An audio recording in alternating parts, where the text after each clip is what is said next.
All right, good morning again, folks. It's Jeremy with the Hospital PT here.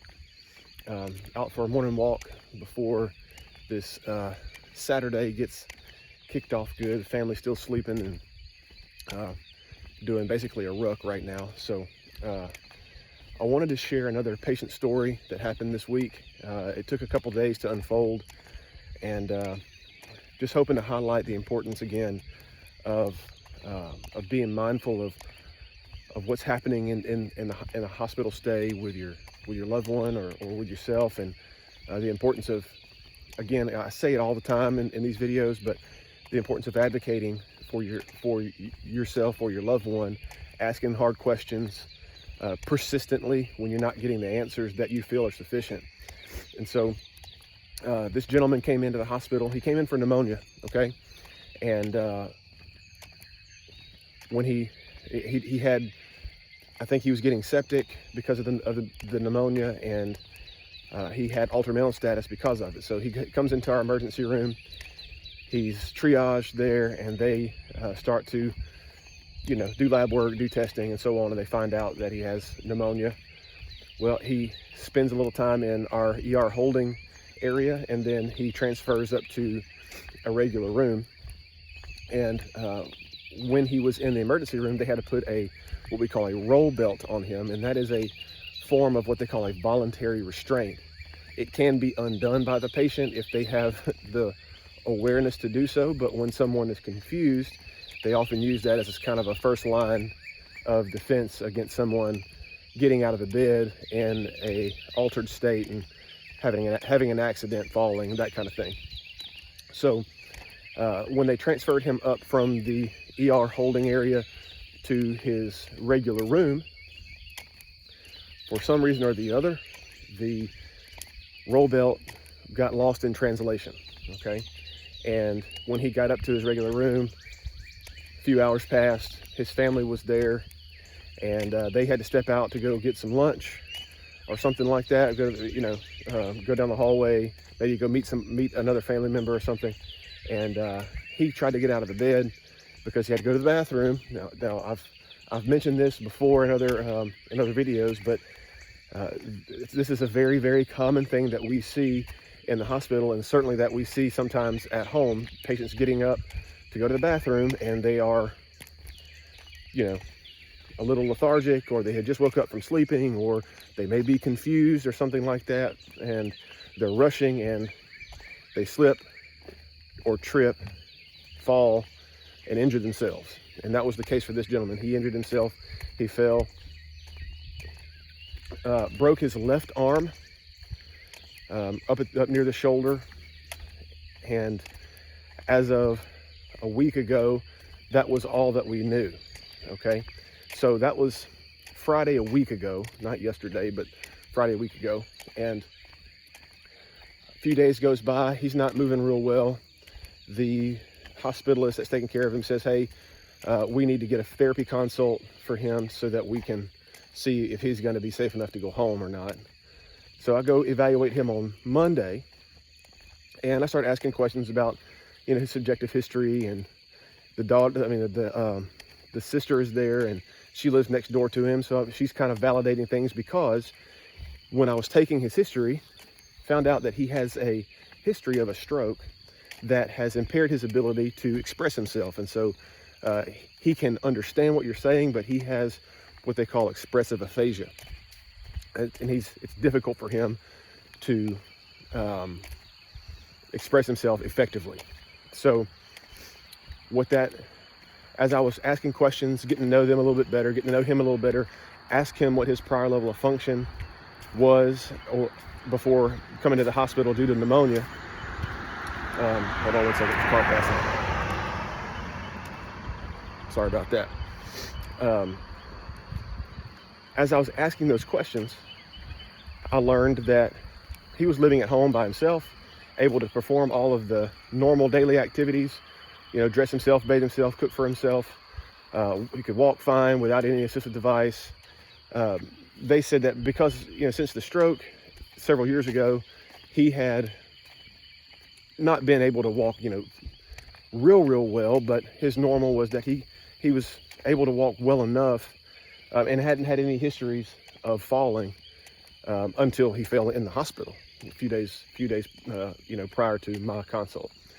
So I'm getting all this information. I go to help him get up, and we're going through all the rest of the evaluation for therapy, and he has a lot of difficulty doing the basic mobility stuff. He can't sit up on the side of the bed without significant help. He couldn't stand real well, certainly couldn't walk.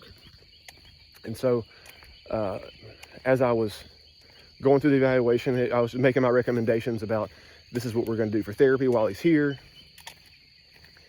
This is what we need to be thinking about as far as discharge, and going through all of the different aspects of the therapy consult that are pretty typical.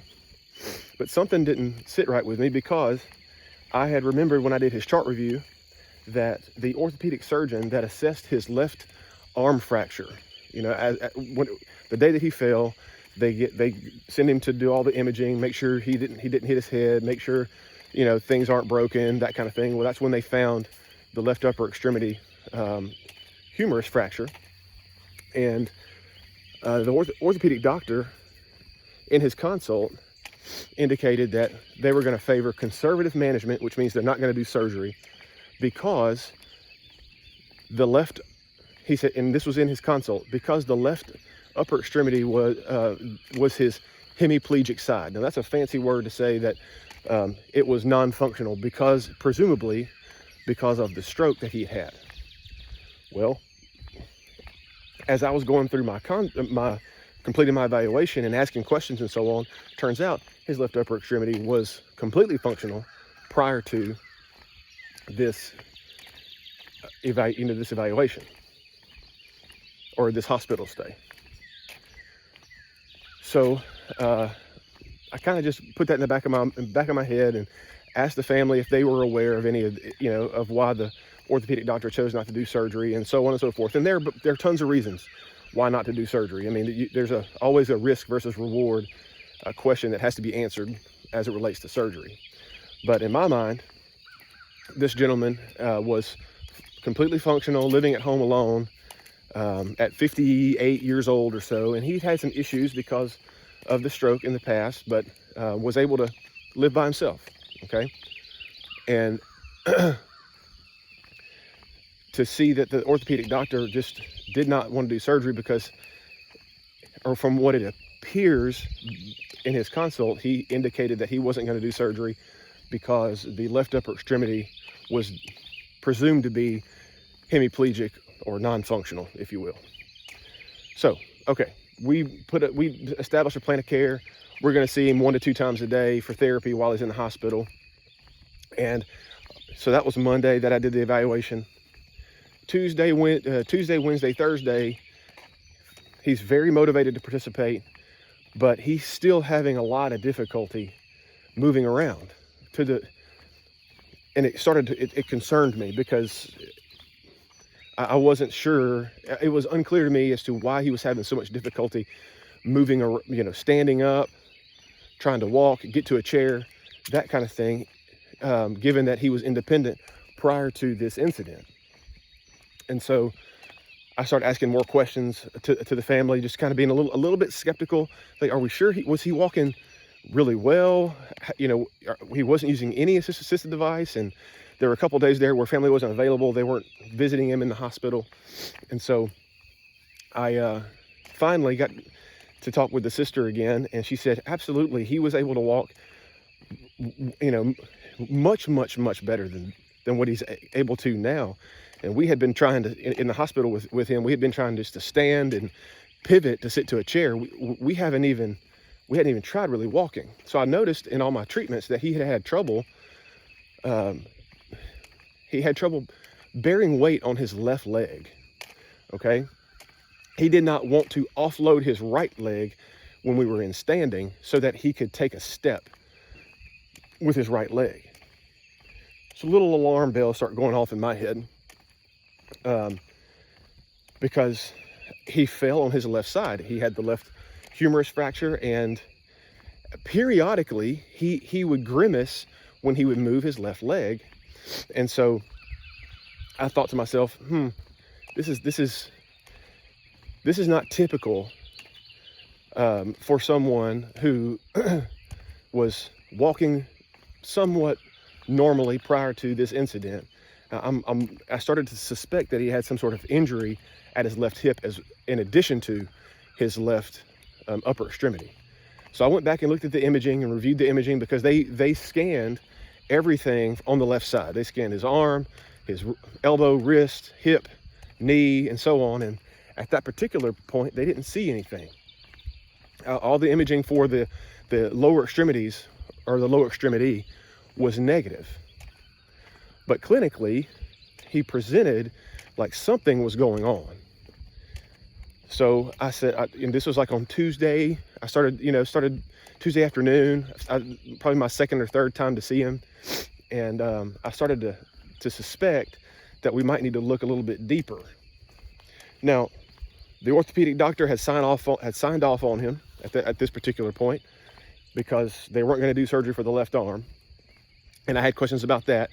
So I made that known to the hospitalist. I made that known to the family. I made that known to the nurse, because it seemed like there was some misunderstanding as to what his baseline was prior to coming to the hospital.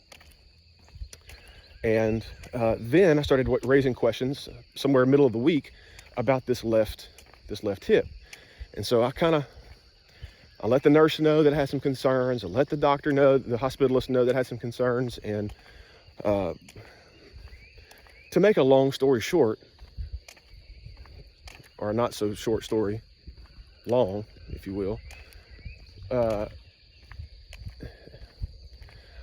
basically, guys, I was the sister in there was seeing me try to work with him, and she's saying, this is not him. I don't understand why he's having so much difficulty. I'm saying the same thing, because if he just fell and kind of bruised his hip, which is what I suspected maybe was going on initially, like he just fell, he hit kind of hard. Maybe he's got a hip stinger, or he's just bruised up. He's sore from having fallen. I was thinking that maybe he was just having a little difficulty getting going after the fall. But he never really improved with me all throughout the week. And so finally on Friday, yesterday, I said, okay, look, we're going to have to really kind of push my concerns, a little harder. And so I did. I grabbed the doctor, had him come into the patient room with me, the hospitalist that is, and demonstrated to him the type of difficulty that this patient was having, and had him hear from the family himself that he was walking, really well before this particular hospital admission, and certainly, better than what he's able to do now, and had to physically show him what my concerns were. And he said, okay, well, we'll get a CT scan of the hip. And it's something that maybe I've been hoping for earlier, raising a little more general concern, trying not to overstep my boundaries as a physical therapist in the hospital, because you have, the hospitalist, you have the orthopedic surgeon had already kind of weighed in. The imaging had been done already. And so, but finally the concern started to mount and become pressing enough that I decided that we needed to push a little bit harder for some more imaging. And so we did, and lo and behold, he was found to have a left hip fracture. And so, interesting enough, good morning. Interesting enough, he had, again, like I said, had the left hip fracture, and they found that Friday about midday, after I had already seen him that morning and tried to facilitate all of those things and whatnot. So it remains to be seen as to what's going to happen with this gentleman over the weekend. But that's a story. Well, let me add this little caveat to the story. The sister and the brother-in-law of the patient, so the sister and her husband, had some pretty significant concerns that they weren't getting the information that they thought that they needed. They weren't getting answers to some of their questions. And I kind of, I'd asked them, I said, well, have you reached out to the nurse again and let them know? Whenever the doctor's in here, do you have your questions written down so that you can ask them, and so on? And they didn't. And so I encouraged them to do so. And as a result, on Friday, they were able, while I was in the room, demonstrating to the physician, to the hospitalist, what the mobility concerns that I had for this patient and some of the other concerns I had, the daughter, I keep saying daughter, the sister was able to articulate some of their questions and concerns related to discharge for the patient in a much more coherent and succinct manner, so that the hospitalist didn't just get to come in, give an update, and then leave, which is what happens a lot. The hospitalist will come in, give a 2 or 3 minute update. This is the plan for today. You guys have any questions? If you don't have them ready to go, they're going to say, okay, we'll have a good day. We'll see you tomorrow. And boom, they're bouncing. So this little quick story is just to highlight again the importance of being organized with your questions. If things don't feel right or sit right, or you feel like there's some sort of misunderstanding that's going on as a family member, it's super helpful to the hospital staff to be able to clarify things, because as you can tell from the story, there were pieces of the puzzle that didn't really match with what was going on with the patient in reality. So the orthopedic doctor thought that he had a non-functional left upper extremity because of the previous stroke. Where he got that information, that remains to be seen. Maybe he got it from another family member who wasn't familiar with the patient. Who knows? Any number of things could happen. This gentleman had a left hip fracture that went missed because, I don't know if you guys know this or not, but fractures can sometimes be missed on initial x-rays, especially if you say you fall and you have an x-ray that same day. If it's not a really significant fracture, sometimes those fractures can be missed unless they are super significant, like a lot of displacement or something like that is happening at the fracture site. But this gentleman's fracture was at the socket of his left hip. So not the cup. I'm sorry, not the ball, but kind of the rim of the cup of the hip. So that's called the acetabulum. And so it's just another example of the need for being organized with information, organized with your questions and concerns, so that the appropriate information can get in front of the appropriate people. And again, another way to highlight the rehab staff is oftentimes the one that can help advocate for you or for your loved one the best, because it's a little easier for us to catch issues like I mentioned in this story, because we are often and sometimes the only ones asking the patient to move around regularly. Okay, hospitals are very fall averse these days, and good for good reason. Obviously this gentleman fell in the hospital, so nurses and physicians and patient care techs, they are very apprehensive of getting patients up when there's some sort of mobility impairment going on, and I can't fault them for that. They're not really the subject matter experts when it comes to mobilizing patients that have significant impairments. I think that they're a little too apprehensive with some types of patients, and they can't, patient has had their appendix out or something like that, and they're just generally sore. That's different. Mobilizing that patient may be a lot different than mobilizing someone who has a fractured arm and a history of a stroke and can't express themselves and so on and so forth. So in one sense, I get it. In another sense, we kind of overblow the apprehension as far as the patient falling or being scared for them to fall, if we try to help them move in the hospital. And by we, I mean all the other hospital staff except for the rehab staff. Because I had a nurse one time tell me, or expressed to me that he didn't understand how I did what I did. And I asked him, I said, I'm not sure what you mean by that. And he said, well, you guys only get called if there's a known problem with that patient's mobility. And that is generally true. That's not always the case, but it's generally true. And I had never really thought about it like that.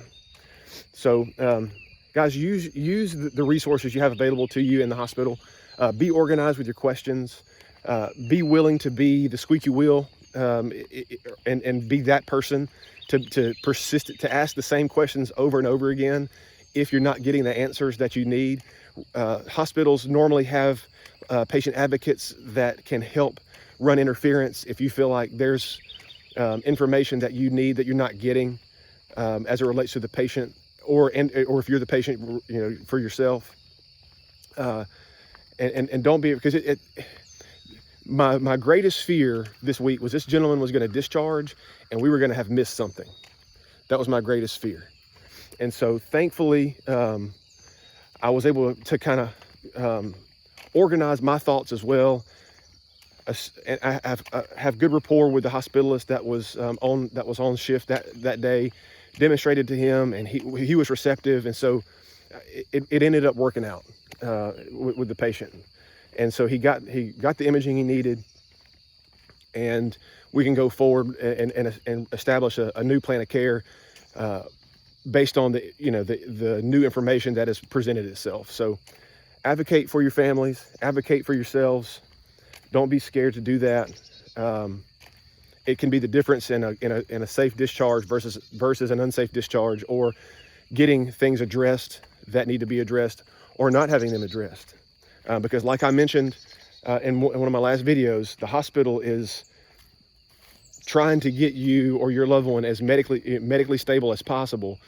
And so when other information presents itself that indicates that you may not be medically stable, that needs to be found out as soon as possible so that it can be addressed. So that's it for today. My next video, I'm going to kind of return back to my regularly scheduled content, and we're going to discuss the first 72 hours after discharge and some aspects to consider in the first 72 hours once you're back home, if that's where you end up discharging, or your loved one ends up discharging to from the hospital. So stay tuned for more on that. It'll be coming soon, probably the end of middle of this week or so, this coming week. And we'll see you on the next one. So until then, remember, you can't go wrong getting strong. And this is Jeremy with Hospital PT. See you again.